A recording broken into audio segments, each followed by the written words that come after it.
What can we learn from the first century church, Part 8? The Servant's Heart. Why should it be important for us today to consider the first century church? My primary reason for this consideration is that I care about the Church of Jesus Christ. Some wonderful things are happening today, but I see also some dangerous trends these days. After 50 years of observation, I have come to the strong conclusion that many of our problems stem from our lack of attention to the original plan of Christ himself. The men who were personally trained by Jesus had an advantage over us, and yet God has wonderfully preserved in the Bible the results of their experience for our learning. Hence, my enthusiasm for this discussion. On the other side, I would ask this question: why would we not want to learn from the first century church? Each time I have read through the book we call the Acts of the Apostles, I have been challenged and inspired by the passion, the courage, and the power I see in the lives of these followers of Christ. Each messenger of the gospel had a personal encounter with Jesus that they were able to communicate to others and to pass along to them. Their enthusiasm was contagious. I want that for myself and for all my fellow believers. I believe we can possess it because God has communicated to us in the New Testament that it is for us as well. For approximately 3.5 years, Jesus took special time with 12 men who were called to be his ambassadors, his apostles. He taught them lessons in private that were not a part of his public discourses. This special attention might have gone to their heads. Feeling privileged and important, they began to contend with one another as to who among them would be the greatest. But Jesus called them to himself and said to them, "You know that those who are considered rulers over the Gentiles lord it over them, and their great ones exercise authority over them. Yet it shall not be so among you, but whoever desires to become great among you shall be your servant. And whoever of you desires to be first shall be the slave of all. For even the Son of Man did not come to be served, but to serve, and to give his life a ransom for many." That's Mark 10, verses 42 through 45. See also Matthew 20, 25, and Luke 22, 24 through 27. Here and in other passages, Jesus establishes himself as the prime example of a humble servant and even a slave to others. John 13, verses 13 through 15, 1 Peter 2, 21 and 22. Likewise, leaders in the Christian community were also to lead in this example themselves.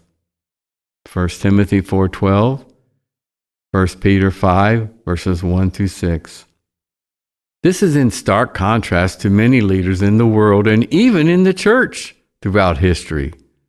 How much of true intimacy with Christ are we missing when we fail to experience the joy of serving others as he did? Jesus knew that his disciples would not become servants of all overnight. This is seen in a conversation he had with John's disciples. Matthew 9, verses 14 through 17. Then when John's disciples came and asked him, "How is it that we and the Pharisees fast, but your disciples do not fast?" Jesus answered, "How can the guests of the bridegroom mourn while he is with them? The time will come when the bridegroom will be taken from them, and then they will fast. No one sews a patch of unshrunk cloth on an old garment, for the patch will pull away from the garment, making the tear worse. Neither do men pour new wine into old wineskins. If they do, the skins will burst, the wine will run out, and the wineskins will be ruined. No, they pour new wine into new wineskins, and both are preserved." Many Old Testament prophecies were about to be fulfilled. Great changes were to take place involving the people of God. John the Baptist and Jesus had both been tearing up the roots of idolatry, pride, rebellion, and unbelief in their hearts. His 12 apostles were not accepted from this process. At this time, they were riding high in the success of his mission. The bridegroom, their prince, was among them, but not for long. He warned them in advance, but they would not hear it.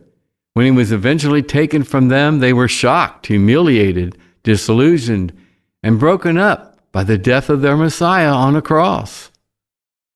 An old covenant system of worship was on its way out, but the old attitudes and habits of the followers of Jesus also needed to go. These confident young men were about to be used of God to lead this new revolution of faith. They must first learn to transfer all of their confidence from themselves to God. Jesus told them that without him, they could do nothing. How many of us can identify with this experience? Have you also been brought low by your failures or the disappointments of life? Have you, by God's grace, persevered through it all until the light at the end of the tunnel was seen? Then, when it was over and a new day became clear, were you also in a better place than ever before? Can we possibly walk with these first century believers through the time when their dreams are utterly destroyed? Then, can we embrace with them the unspeakable joy and wonder at his glorious resurrection and escape from a guarded tomb? They could never be the same again, even though they still did not understand the manner by which his kingdom would come. It did not matter now. He is risen and alive forevermore. When they received the promised power from on high and were filled unto overflowing with the Holy Spirit, this time it did not boost their egos. Instead, they knew their weaknesses and his power better than before. They became the new wineskin, which contained the blessing of the new wine of the Holy Spirit. In my lifetime, I have many times seen the blessing of God fall upon us as we gather unto him. At the same time, I've also seen the failure of old wineskins to contain the blessings he offers. In our pride, we have tried to steer the ship to where we wanted it to go.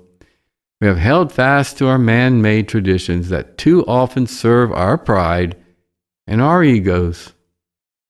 We have learned how to please people first in order to gain their support for our vision of the church. Very recently, I have once more witnessed the failure of old wineskins to contain the wine, and I have seen them splitting open themselves at great loss. We desperately need to return to humility and to the simplicity of the first century church. Are we willing to receive a fresh vision of Christ and his church? Are we also willing to give of ourselves with servant hearts to build up others in his kingdom? Think about it.